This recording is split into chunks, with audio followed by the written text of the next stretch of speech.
there's an account out there about estranged parents and their grief and that sort of thing. And that's what this comment is referring to.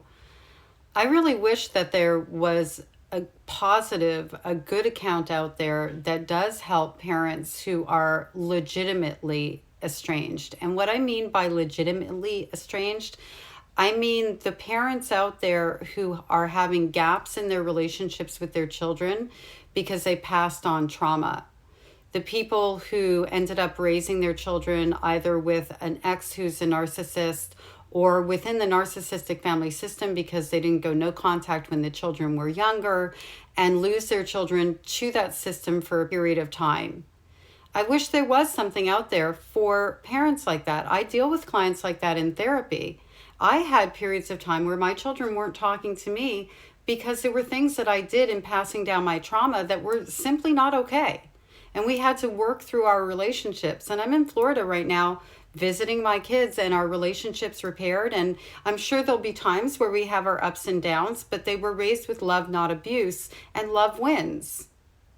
But the account that you tagged me on, it just doubles down and gives a place for abusive parents to continue holding hard to this idea that they've done nothing wrong and they don't know what they did and not wanting to take ownership. And the language that's being used, that's not providing a constructive space to help somebody get through the grieving process of being estranged from their child, learn how to love them from a distance, and give them tools of good language when they are allowed to reconnect that actually results in a stronger relationship, which is what I've lived through and I've seen other, mostly my clients, be able to establish.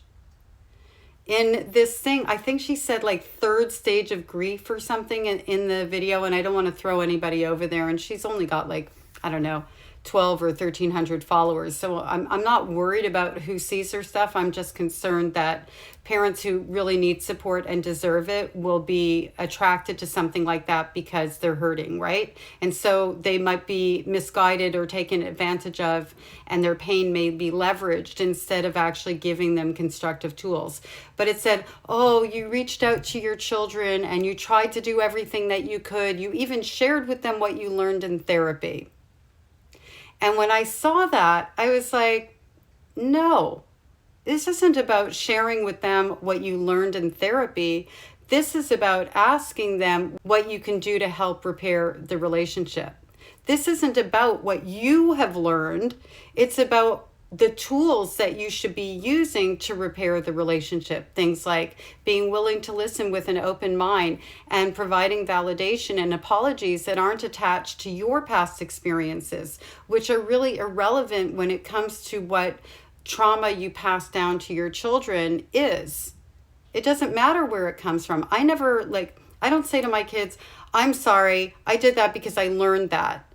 I say, I'm sorry, I did that because I didn't go to therapy and get the help that I needed. I didn't recognize what I was doing at the time, and I understand that hurt you, and I'm so sorry, and I will not do that again. And the other thing about that platform that is a gigantic red flag, and the total loss of, taking any sort of accountability or responsibility, is calling people going no contact or becoming estranged a trend.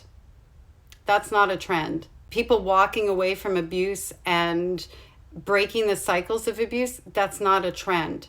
It just so happens that we live in a very connective age right now where people have permission to live better lives and seek healing and break cycles of abuse. So there's support and awareness out there. We are learning to do better, and we are providing support instead of judgment.